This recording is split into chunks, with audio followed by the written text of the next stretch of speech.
Hey everyone, on today's episode of Common Problems, we're going to talk about flickering instrument clusters on Honda S2000s. Flickering instrument clusters seem to be a common problem on Honda S2000s of all years. Like many other people, I cruised to a red light on a hot summer day with the AC on and noticed that the instrument cluster was flickering. As the issue progressed, I started to notice a groaning noise coming from the front of the engine, and I would even notice sort of a buzzing vibration when I would put the car into gear.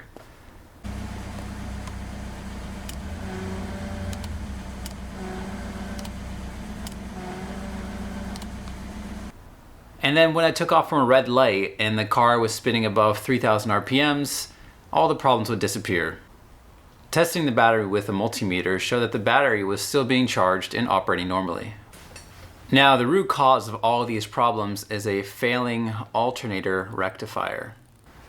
I'm not an electrical engineer, so I'll just put this simply. The rectifier helps the alternator power electrical components throughout the car.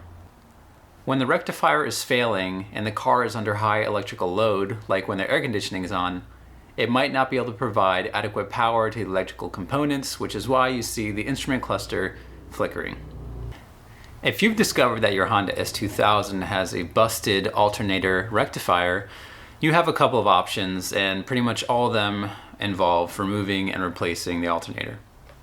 The first thing you can do is buy a new OEM alternator, and this will cost you around $1,000, so just don't do this, please. The second thing you can do is buy a used OEM alternator, and that's actually a pretty good deal and a pretty good idea. I've done it in the past and it's worked pretty well.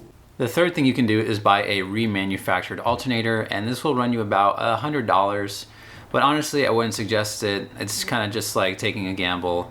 I've seen a bunch of other people that have bought remanufactured alternators and ended up with the same issue eventually.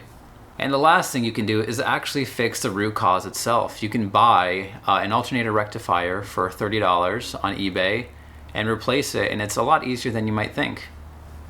If you've seen my videos before, you probably already know which path I took. I decided to replace the alternator rectifier because it was the cheapest path, it was the least wasteful, and it gives me warm fuzzy feelings inside me when I work in my car. I hope this video clarifies this issue for S2000 owners out there, and if you've run into this issue yourself and solved it, feel free to leave a comment down below about what solution worked out for you. In my next video, I'll show you how to remove the alternator and open it up to replace the alternator rectifier step by step. Stay tuned.